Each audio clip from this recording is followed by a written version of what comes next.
নমস্কার, স্বাগত জানাই সবাইকে বিটিএন নিউজে। সাথে রয়েছে বিধি। দেখে নিচ্ছি আজকের বিশেষ খবর।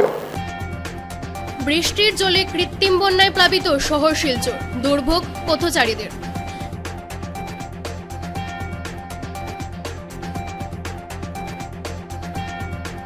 দিন কয়েকের বৃষ্টিতে ফের বন্ধ হওয়ার পথে সোনাপুর সড়ক, যাত্রী ও পণ্যবাহী গাড়ির দীর্ঘ লাইন, নাজেহাল চালক এবং যাত্রী।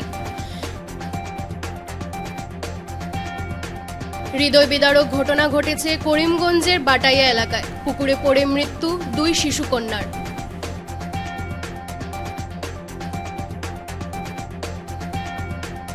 জিরিবামে গোষ্ঠী সংঘর্ষের ঘটনায় কাছাড়ের পুলিশ সুপার ও জিরিবামের পুলিশ সুপারের মধ্যে বৈঠক।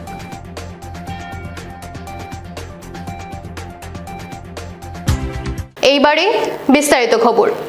বৃষ্টির জলে কৃত্রিম বন্যায় প্লাবিত শহর শিলচর, দুর্ভোগ পথচারীদের। ভারী বৃষ্টিপাতের ফলে শিলচর শহর কৃত্রিম বন্যায় প্লাবিত। শনিবার ভারী বৃষ্টিপাতের ফলে শিলচর শহরের ব্যস্ততম মেডিকেল রোড হচ্ছে ন্যাশনাল হাইওয়ে পয়েন্ট। সেই পয়েন্টে জলে জলমগ্ন এবং Sonai road point, national highway, Chittaranjan lane, link road সহ শিলচর শহরের বিভিন্ন এলাকা কৃত্রিম বন্যায় প্লাবিত। প্রাণের ঝুঁকি নিয়ে যাতায়াত করতে হচ্ছে যাত্রীবাহী গাড়ি সহ পথচারীদের। জল যাওয়ার রাস্তা না থাকার কারণে বৃষ্টির জল রাস্তার উপরে উঠে যায়, তার কারণে চলাফেরা করতে অনেক অসুবিধার সম্মুখীন হতে হচ্ছে স্কুল কলেজের ছাত্রছাত্রী সহ স্থানীয়দের। রাস্তার উপরে জল থাকার কারণে ট্রাফিক সমস্যার সম্মুখীন হতে হচ্ছে স্থানীয় সহ যাত্রীবাহী গাড়ি চালকদের। লঙ্গাই খাল ও রাঙ্গির খাল আবর্জনায় ভরে থাকার কারণে জল যাওয়ার রাস্তা না পেয়ে সব জল রাস্তার উপর উঠে যায়, যার ফলে দুর্ভোগ পোহাতে হয় স্থানীয় জনগণ সহ গাড়ি চালকদের। সংবাদ মাধ্যমের সাথে কথা বলতে গিয়ে ন্যাশনাল হাইওয়ে চিত্তরঞ্জন লেনের স্থানীয়রা বলেন, জমা জলের সমস্যা নিয়ে অনেকবার প্রতিবাদও করেছেন, ভোট বয়কটও করেছেন, তাতে কোনো লাভ হয়নি। তাদের চিত্তরঞ্জন লেনের নালার জল যাওয়ার রাস্তা না থাকার কারণে চিত্তরঞ্জন লেনের স্থানীয়দের দুর্ভোগ পোহাতে হয়। অনেকবার তাদের জমা জলের সমস্যা নিয়ে অভিযোগ জানানো হওয়ার পরও কোনো ধরনের বিহিত ব্যবস্থা নেওয়া হয়নি আজ অবধি। ভোট আসলে নেতামন্ত্রীদের দেখা যায়, ভোট যাওয়ার পর আর তাদের দেখা পাওয়া যায় না, একথা জানান চিত্তরঞ্জন লেনের স্থানীয় জনগণ। আমাদের সরকার এই যে প্রত্যেক দিন আপনারা রিপোর্টিং কররা বা আপনা কররা বা আলোচনা করেন, কিন্তু আজ পর্যন্ত কোনো প্রতিকার আসেনি। কোনো প্রতিকার তো নাই। সরকার তো যেরম আছে ওরমও আছে, আজ কর্ম কাল কর্ম পরশু কর্ম। আমরা দিনের পর দিন ওই দেখুন না অবস্থা। চিত্তরঞ্জন লেন আজ কিছু হয়েছে নি, আপনি নিজে দেখলেন না, আমার দিকে তো লাভ নাই না। আমরা তো জলটা সরে গেলেও আমরা কোনো প্রবলেম নাই।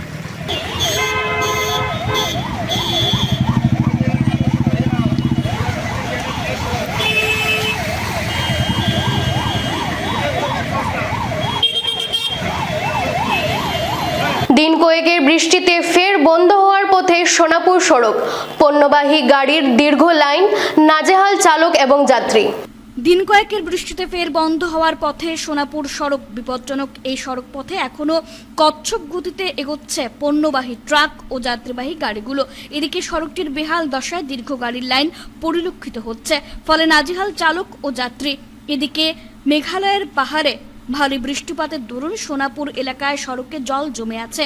ঠিক সুরঙ্গের মুখেই পাহাড় থেকে মাটি পাথর মেশানো জলস্রোত তীব্র বেগে বয়ে যাচ্ছে। যদিও সড়ক কর্তৃপক্ষের তরফে রাস্তা পরিষ্কার করে যান চলাচল স্বাভাবিক করার প্রয়োজনীয় সামগ্রী ও শ্রমিকদের কাজে লাগানো হয়েছে। উল্লেখ্য, এই সড়কেই বরাক উপত্যকা, ত্রিপুরা ও মিজোরামের বাইরের সঙ্গে যোগাযোগ সাধিত হয়। তাই লাগাতার বর্ষণ ও ধসপতনে বৃহত্তর এলাকায় উদ্বেগ দেখা দেওয়াই স্বাভাবিক। হৃদয় বিদারক ঘটনার সাক্ষী হলো করিমগঞ্জের বাটাইয়া এলাকা। পুকুরে পড়ে মৃত্যু 2 শিশু কন্যার। সীমান্ত জেলা করিমগঞ্জের বাটাইয়া এলাকায় সংঘটিত এক হৃদয় বিদারক ঘটনাকে কেন্দ্র করে এলাকায় শোকের ছায়া নেমে এসেছে। পুকুরে পড়ে 2 শিশুকন্যার করুণ মৃত্যু ঘটেছে। মৃত 2 শিশুর নাম বছর 4-এর সাবরিন আক্তার ও তাহসিনা জান্নাত বলে জানা গেছে। শিশু দুটি খেলা করতে গিয়ে মর্মান্তিক এই ঘটনার শিকার হয়েছে বলে প্রাপ্ত সূত্রের খবর। ঘটনার বিবরণ মতে, তালতলা এলাকার নঈমউদ্দিন বাটাইয়া এলাকায় ভাড়াটে হিসেবে বসবাস করতেন। একই ঘরে বসবাস করেন হিলাল উদ্দিনের পরিবারও। 2 পরিবারের 2 জন শিশুকন্যা একসাথে খেলার জন্য ঘর থেকে বের হয়, কিন্তু দীর্ঘ সময় ধরে বাড়ি ফিরে না আসায় পরিবারের লোকেরা তাদের খুঁজতে গিয়ে একটি পুকুরের পাশে 2 জনের চপ্পল প্রত্যক্ষ করে পুকুরের কাছে পৌঁছলে সেখানে 2 শিশুর দেহ উদ্ধার হয়। 2 শিশু কন্যাকে করিমগঞ্জ প্রাথমিক স্বাস্থ্যকেন্দ্রে নিয়ে যাওয়া হলে চিকিৎসকেরা তাদের মৃত বলে ঘোষণা করেন। এদিকে ঘটনার খবর পেয়ে নিলামবাজার পুলিশ সহ স্থানীয় খণ্ড উন্নয়ন আধিকারিক শিশু কন্যাদের মৃতদেহ উদ্ধার করে ময়না তদন্তের জন্য হাসপাতালে প্রেরণ করে প্রাথমিক তদন্ত শুরু করেছে বলে খবর পাওয়া গেছে। একসাথে 2 শিশু কন্যার করুণ মৃত্যু ঘটায় এলাকা জুড়ে শোকের ছায়া নেমে এসেছে। জিরিবামে গোষ্ঠী সংঘর্ষের ঘটনায় কাছাড়ের পুলিশ সুপার ও জিরিবামের পুলিশ সুপারের মধ্যে বৈঠক অনুষ্ঠিত। গোষ্ঠী সংঘর্ষে উত্তপ্ত মণিপুরের জিরিবাম জেলা। জিরিবাম ও কাছাড়ের সীমান্ত এলাকায় যাতে শান্তি সম্প্রীতি বজায় থাকে তার জন্য শনিবার 2 জেলার পুলিশ সুপারদের মধ্যে এক বৈঠক অনুষ্ঠিত হলো। জিরিবামের এসপি এম প্রদীপ সিংহ এবং কাছাড়ের এসপি নোমাল মাহাতোর মধ্যে জিরিঘাটে এক বৈঠক অনুষ্ঠিত হয়।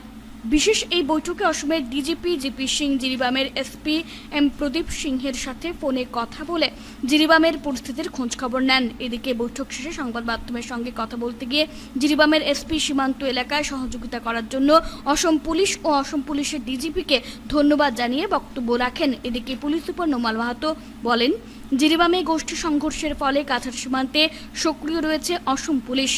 সীমান্তে শান্তি সম্প্রীতি বজায় রাখতে চেষ্টা চালাচ্ছে অসম পুলিশ। অতি সৌহাৰ্দ্যপূৰ্ণভাৱে আমি লগ পাইছোঁ আৰু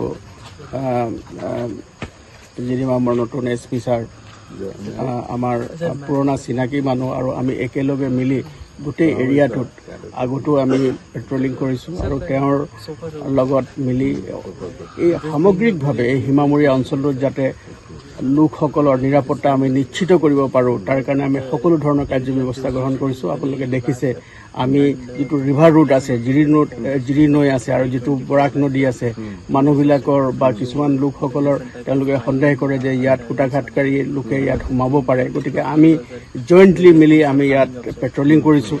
আমি জইণ্টলি নাৱত ৰিভাৰাইন পেট্ৰলিং আমি ৰাখিছোঁ যাতে কোনো ধৰণৰ কুটাঘাতকাৰী আহি সোমাব নোৱাৰে, দুষ্কৃতিকাৰী। গতিকে আমি তেওঁলোকক কোনো ধৰণৰ আমাৰ সীমামূৰীয়া অঞ্চলত বা এই অঞ্চলটো যাতে কোনো ধৰণৰ শান্তি বিঘিন্ন হ'ব নোৱাৰে তাক আমি এনচিয়ৰ কৰিবৰ কাৰণে আমি ইয়াত কথা পাতিছোঁ আৰু আমি একেলগে মিলি এই ৰাইজৰ স্থানীয় অঞ্চলটোৰ যাতে কোনো মানুহৰ যাতে শান্তি বিঘিন্ন নহয় আৰু তেওঁলোকে সম্পূৰ্ণ নিৰাপত্তাটো যাতে আমি নিশ্চিত কৰিব পাৰোঁ তাৰ কাৰণে আমি অহৰহ চেষ্টা কৰিছোঁ, দিনে ৰাতিয়ে আমি চেষ্টা কৰি আছোঁ। I'm really happy to have SP Kachar come to here and then meet with our police here, and I also thank the DGP Assam for personally speaking to me and then motivating me. I think it will make a lot of difference that the Assam police is with the Manipur police and then they are ready to assist and cooperate in any of our endeavor towards bringing peace in this area. We look forward for future cooperation and we believe that with time and with the cooperation of Assam police, especially it's a border area, we look forward that there is peace on either side of the border. Tarapur ওভারব্রিজের নিচে রেলে কাটা পড়ে মৃত্যু হলো কাটিগড়ার বাসিন্দা কাজল নাথ। এলাকায় চাঞ্চল্য। শ্বশুর বাড়িতে বেড়াতে এসে আর ঘরে ফেরা হলো না কাটিগড়ার বাসিন্দা কাজল নাথের। শনিবার দুপুর 1টা নাগাদ তারাপুর ওভারব্রিজের নিচে থাকা প্রথম রেলওয়ে গেট এলাকায় রেলে কাঁটা পড়ে ঘটনাস্থলেই প্রাণ হারান তিনি। রেলওয়ে ক্রসিং পার করতে গিয়ে কাজল নাথ দুর্ঘটনার শিকার হন। পেশায় শিক্ষক, বছর 56 কাজল নাথ অরুণাচল প্রদেশে কর্মরত ছিলেন বলে জানিয়েছেন স্থানীয়রা। এদিকে ঘটনার পর স্থানীয়রা রেলওয়ে পুলিশকে খবর দিলে পুলিশ ঘটনাস্থলে উপস্থিত হয়ে পুরো বিষয়টি খতিয়ে দেখেন। এরপর ম্যাজিস্ট্রেট আসার পর কাজল নাথের মৃতদেহ উদ্ধার করে ময়না তদন্তের জন্য শিলচর চিকিৎসা মহাবিদ্যালয়ে পাঠানো হয়। শিক্ষক কাজল নাথের মর্মান্তিক মৃত্যুকে ঘিরে পরিবার সদস্যদের মধ্যে শোকের ছায়া নেমে এসেছে। জিরিবামে গোষ্ঠী দাঙ্গার ফলে আটকা পড়েছে ওয়েল ট্যাঙ্কারগুলো। সরকারের দৃষ্টি আকর্ষণ পেট্রোলিয়াম মজদুর ইউনিয়নের।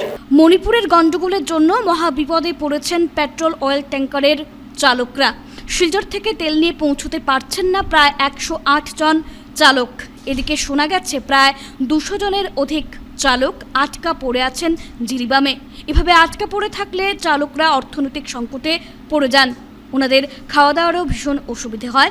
15 জুন শনিবার শিলচরের ময়নারবন্ধ ওয়েল ডিপোতে এক রিলিফ ক্যাম্পের আয়োজন করে নর্থ ইস্ট পেট্রোলিয়াম মজদুর ইউনিয়ন 108 জন চালকদের হাতে চাল, ডাল, তেল সহ বিভিন্ন সামগ্রী তুলে দেওয়া হয়। আজকে আমরা যে রিলিফের যে প্রোগ্রামটা চলছে বা রিলিফ দেওয়া হয়েছে, এটা কারণ মেন উদ্দেশ্য হলো আমরা মণিপুর বেসে আমরা ড্রাইভার বা বন্ধুগণ এখানে আসিয়া লোড করার জন্য আসছে। আশা করে ওরা লোড তো হয়ে গেছে, কিন্তু ওরা গাড়ি রাস্তার গন্ডগোলের জন্য ওরা যেতে পারছে না। ওই জন্য ওরা আজকে সপ্তাহ 10 দিন থেকে ওরা এখানে বসে হয়েছে। তারা খাওয়া দাওয়া প্রবলেম অসুবিধা হয়ে গেছে, টাকা পয়সা পড়িয়া নাই। এই জন্য আমরা ইউনিয়নের তরফ থেকে আমরা সদস্য ইউনিয়নের সেক্রেটারি, প্রেসিডেন্ট আর এডুকেটিভ মেম্বারগুলো সবটি আমরা মিটিং করিয়া কালকে আজকে আমরা তারারে ডাইল চাউল যা পারে আমরা ইউনিয়ন তরফ থেকে রিলিফ প্রোগ্রামটা আমার দেওয়া হয়েছে। তো এটা তো এখন তো সবেই জানে মণিপুরের গণ্ডগোলটা চলে, সাইডে সাইডে সব জায়গার মধ্যে গুলাগুলি চলে। এই জন্য ওরা রিক্স লইয়া প্লাস ওরা তো স্কোটিয়া গাড়ি চলে, ওরা স্কোটটাও এখন দেওয়া না। আচ্ছা, আন্তর্জাতিক যোগা দিবসের 10 বছর পূর্তি উপলক্ষে শনিবার শিলচরে জেলা প্রশাসনের যোগাসন প্রতিযোগিতা অনুষ্ঠিত। আন্তর্জাতিক যোগা দিবসের 10 বছর পূর্তি উপলক্ষে শনিবার শিলচরে জেলা প্রশাসন, স্বাস্থ্য বিভাগ ও আয়ুষ মন্ত্রকের উদ্যোগে এক যোগাসন প্রতিযোগিতা অনুষ্ঠিত হলো। শিবদুর্গা ক্লাবের সহযোগিতায় গান্ধী ভবনে আয়োজিত এই প্রতিযোগিতায় শারীরিকভাবে সক্ষমরাও অংশগ্রহণ করেন। অনুষ্ঠানে উদ্বোধন করেন জেলা প্রশাসনের তরফে অ্যাসিস্ট্যান্ট কমিশনার জোনালী দেবী, আয়ুষের district nodal officer Mridul Deori সহ শিবদুর্গা ক্লাবের কর্মকর্তারা। এ নিয়ে সংবাদ মাধ্যমের সঙ্গে কথা বলতে গিয়ে শিবদুর্গা ক্লাবের কর্মকর্তা লালন প্রসাদ গোয়ালা বলেন, মূলত 4টি ক্যাটাগরিতে প্রতিযোগিতাটি অনুষ্ঠিত হচ্ছে। 3 জন বিচারক রয়েছেন যারা প্রথম, দ্বিতীয় এবং তৃতীয় স্থানে বিজয়ীদের বাছাই করবেন। In relation to International Yoga Day, courtesy, আর আপনারা সবাই এইখানে আইছে, we are very happy regarding that. And yoga আপনার ডেইলি লাইফে আমরা করাটা খুব প্রয়োজন। এখন আজকের টাইমে stress and like various diseases বহুত হয়, বেমার রোগ হয়। ওই রোগ নিরাময়ে এই যোগাটা সন্নিবিষ্ট আমরা লাইফে করাটা খুব প্রয়োজন।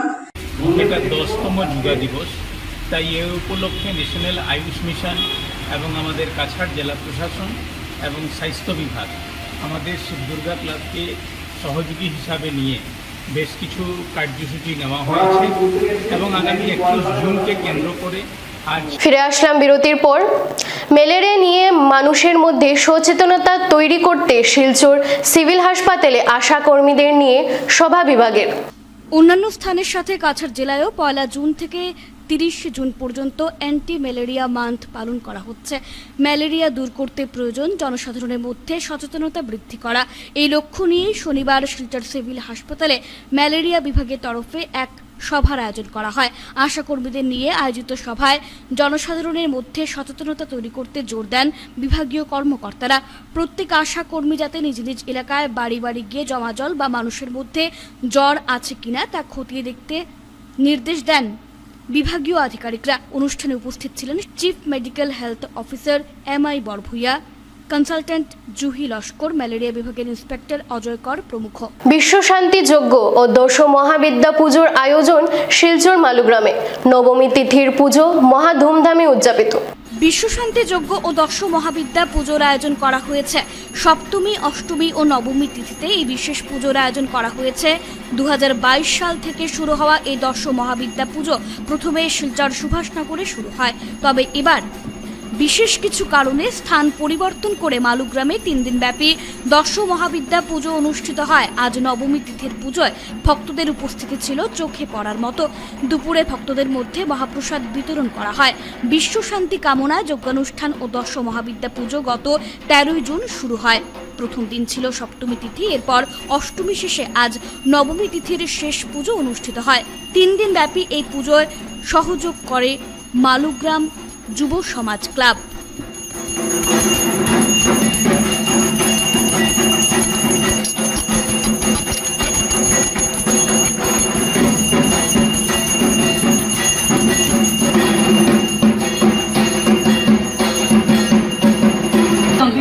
বিশেষ সপ্তমী অষ্টমী তিথি যাওয়ার ধরে আমাদের এই পুজো এবং বিশ্ব শান্তি যজ্ঞ অখণ্ড জ্যোতিযজ্ঞ 3 দিন ধরে চলে। প্রথম সপ্তমীর দিন আমাদের যেটা দেবীর প্রাণ প্রতিষ্ঠা বা পূজা, এবং তারপরে যেটা হয় হোমের অগ্নি স্থাপন। অষ্টমী তিথিতে বিশেষ হয় কি দুপুরে মায়ের যেহেতু ষোড়শী মা অবস্থান করেছে, সেই তার রূপ ধারণ করে আমরা এখানে কী করছি, কুমারী পূজার আয়োজন করেছি অষ্টমী তিথিতে। এবং নবমী তিথিতে যেহেতু এটি তন্ত্রোক্ত বৃহৎ মহৎ পুজো, তো সেই হিসাবে বলিদানও এখানে দেওয়া হচ্ছে। তো এইখানে এবছরের জন্য আমরা কী করছি, ফল বলি দেওয়া হয়েছে আমাদের। তো এটাই ব্যাপার।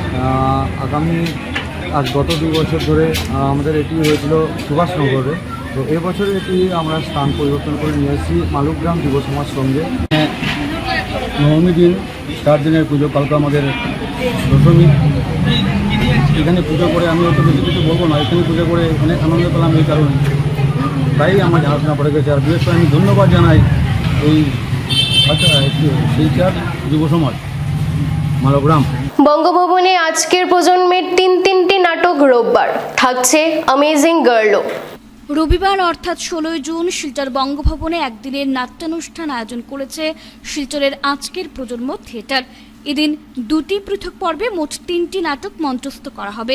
প্রথম পর্বে থাকবে আজকের প্রজন্মের একটি বহু পুরস্কৃত এবং বহু প্রশংসিত পূর্ণাঙ্গ প্রযোজনা দ্য অ্যামেজিং গার্ল। এরপর একটি বিরতি নিয়ে দ্বিতীয় পর্বে হবে 2টি নাটক। সন্ধ্যে 7টায় আজকের প্রজন্ম থিয়েটার একাডেমির প্রশিক্ষার্থীদের পরিবেশনায় থাকবে রবীন্দ্রনাথ ঠাকুরের কৌতুক নাটক খ্যাতির বিড়ম্বনা। এরপর দিনের শেষ পরিবেশনা হিসেবে থাকবে ইন্দ্রনীল দের লেখা নাটক আজ বসন্ত। এদিনের নাট্যানুষ্ঠানে সবার প্রবেশ অবাধ। 2 পর্বের আয়োজনে সবার উপস্থিতি কামনা করেছেন আজকের প্রজন্ম থিয়েটারের শিল্পীরা। আজকের প্রজন্ম থিয়েটারের পক্ষ থেকে আমরা আবেদন রাখছি, রবিবার রয়েছে আমাদের একগুচ্ছ নাট্য অনুষ্ঠান। এই নাট্য অনুষ্ঠানটি আমরা 2টি পর্যায়ে করতে চলেছি। প্রথম পর্যায়ে শুরু হবে বিকেল 3টে থেকে এবং দ্বিতীয় পর্যায়ে শুরু হবে সন্ধ্যে 7টা থেকে। বিকেল 3টে থাকছে অ্যামেজিং গার্ল এবং সন্ধ্যা 7টার সময় আছে খ্যাতির বিড়ম্বনা এবং 7:30টায় আজ বসন্ত। আর আমাদের এই অনুষ্ঠানে কিন্তু কোনো প্রবেশ মূল্য বা টিকিট নেই, তাই আপনাদের উপস্থিতি কিন্তু আমরা একান্ত কামনা করছি। সবাইকে একটা কথা জানিয়ে রাখি, প্রথম যে নাটকটি মঞ্চস্থ হবে দ্য অ্যামেজিং গার্ল, এটি আমাদের বহু পুরস্কৃত বহু প্রশংসিত নাটক।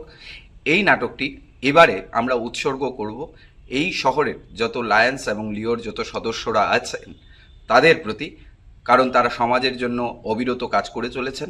আপনারা অনেকেই জানেন দ্য অ্যামেজিং গার্ল নাটকটি হেলেন কেলারের ওপর নির্মিত এবং হেলেন কেলার ছিলেন অ্যাম্বাসেডর লায়ন্স ক্লাব ইন্টারন্যাশনালের, এবং লায়ন্স ক্লাব ইন্টারন্যাশনাল বছর জুড়ে হেলেন কেলারের নামে বিভিন্ন প্রকল্পে কাজ করে থাকেন এবং হেলেন কেলারের জন্য তারা বিশেষ একটি দিনও ধার্য করেছেন। তো লায়ন্স ক্লাব ইন্টারন্যাশনাল এর এই শুভেচ্ছা দূত হেলেন কেলারের ওপর উৎসর্গিত নাটকটি আমরা এখানকার যারা স্থানীয় লায়ন্স এবং লিও রয়েছেন তাদেরকে উৎসর্গ করতে চাই। এছাড়াও সাধারণ দর্শক আপনারা তো আসবেনই, আপনাদের কাছে আবেদন থাকবে 2টি পর্বের 3টি নাটকে আপনাদের সবাইকে আমরা চাইছি। দেখে নিচ্ছি আজকের বিশেষ খবর আরও একবার। বৃষ্টির জলে কৃত্রিম বন্যায় প্লাবিত শহর শিলচর, দুর্ভোগ পথচারীদের।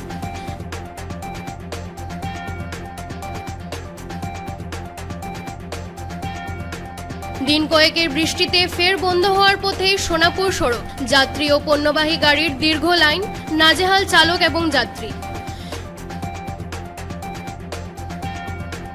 হৃদয় বিদারক ঘটনা ঘটেছে করিমগঞ্জের বাটাইয়া এলাকায়, পুকুরে পড়ে মৃত্যু 2 শিশুকন্যার।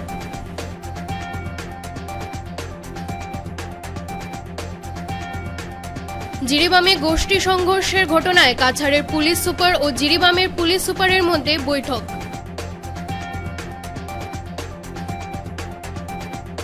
আজকের মতো বিটিএন নিউজ এই পর্যন্তই, ধন্যবাদ।